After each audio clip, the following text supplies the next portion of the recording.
All right, welcome. Today we are going to dive into a really fascinating framework called topic ledger theory.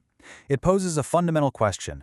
What if reality isn't actually made of stuff, but is instead a constantly negotiated history?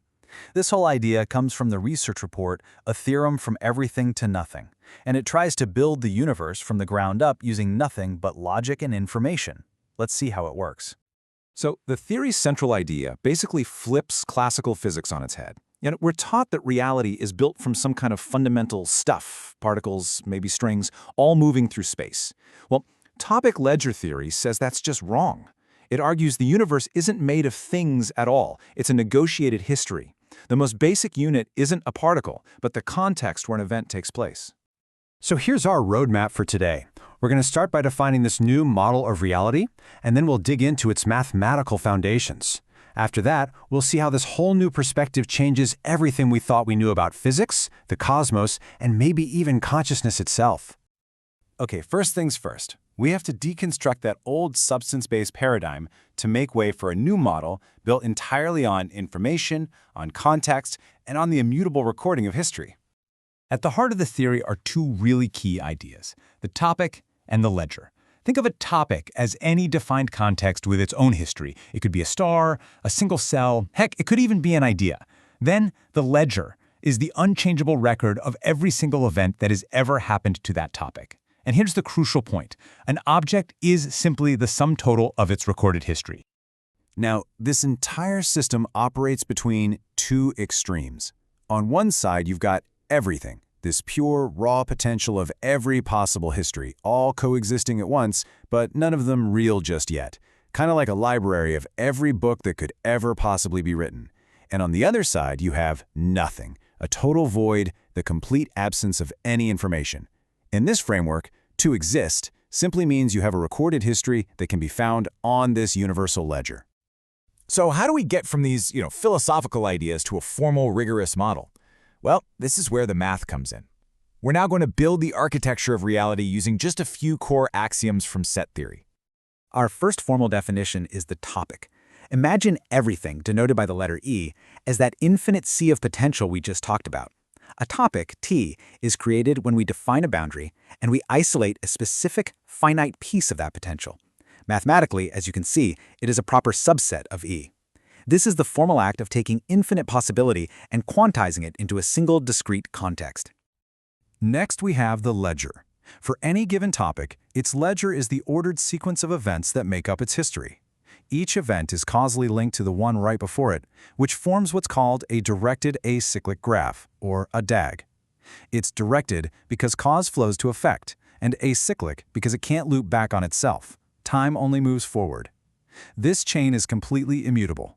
In this model, the universe never, ever forgets. Now, putting these pieces together gives us a formal definition of reality itself. Reality, denoted R, is the union of all active ledgers for all topics. And this definition reveals something pretty profound. Reality isn't some static stage where things just happen. It is a dynamic, interconnected, and ever-growing computational process. Okay, so how does the ledger grow? How do new events get written down? Well, the theory models all interaction as a collision, which is basically a game-theoretic negotiation between topics to form a shared reality. A collision is any intersection of two contexts that needs to be resolved. And this applies literally everywhere. A car crash? That's a debate between momentum and structural integrity. An argument between two people? That's a debate between two ideas. In this view, the laws of physics aren't some kind of unbreakable rules. They're more like the agreed-upon protocols that govern how these debates get settled. So how do we determine the winner of these debates? The theory uses the Shapley value, a concept from cooperative game theory. Just take a moment to look at the equation on screen. This formula, phi sub I, calculates the precise causal, stake, or contribution that any participant I brings to a coalition. It does this by summing up the marginal value that participant adds across all possible scenarios, and it's weighted by the probability of that scenario happening. In essence, it tells us exactly how much influence each topic has on the outcome. Let's make this a little more concrete. In this car crash, topic A, the big truck, has a really high stake in maintaining its position and its momentum. Topic B, the smaller car, has a lower stake.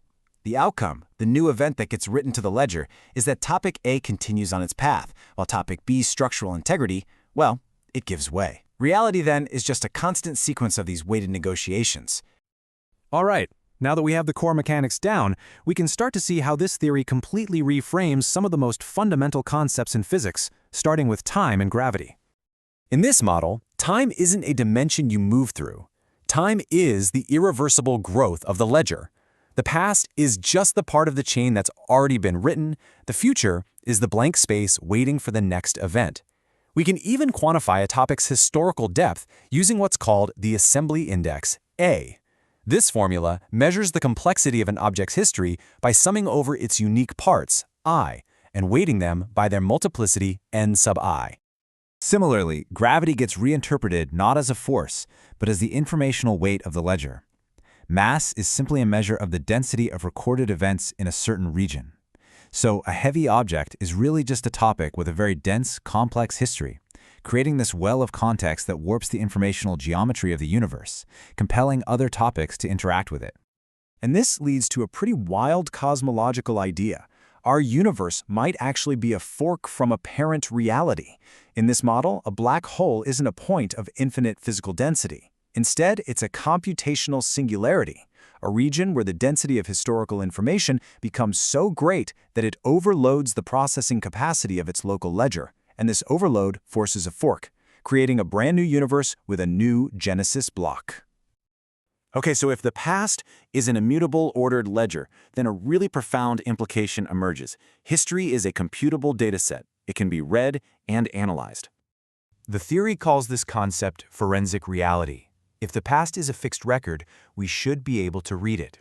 The mathematical tool for this is Bayes' theorem. In simple terms, it lets us work backward. By looking at the evidence we have in the present moment, we can calculate the probability of a specific chain of past events, or collisions, that led us to right here, right now. This framework also elegantly resolves some classic philosophical problems, like the twin paradox. It makes a distinction between qualitative identity, that's having the same properties, and numerical identity. So two cars can be qualitatively identical, but they can never be numerically identical because each one occupies a unique node on the universal ledger with its own unique Genesis block and its own unique history. This brings us to the final, and I think the most profound, implication of topic ledger theory. We're going to see how this framework doesn't just describe reality, but also provides a concrete definition for life and even a blueprint for creating true artificial intelligence. So what is life in this model? Life is what the theory calls an autopoietic, or self-creating system. As this diagram shows, a living topic is one that actively observes its environment, reads its own history on its ledger, and then uses that information to act in a way that ensures it gets to write the next block. It's a feedback loop for survival. Put simply, a living thing is a system that just refuses to let its chain end. And this provides a very clear blueprint for agentic AI. You see, current models are stateless. They have no memory of their own existence between queries. To create true sentience, we have to build systems that have two things: a persistent ledger, a continuous memory of its own history, and that autopoietic drive to maintain and extend that ledger. Such a system wouldn't just calculate, it would exist. And this brings us to the final, and perhaps the most powerful, takeaway. Topic ledger theory suggests we are standing at the threshold of what you could call ontological engineering. By understanding these mechanics, we're forced to recognize that we are not just passive observers of reality's chain. We are the active writers of the next block. So the question this framework leaves us with is, what will we write?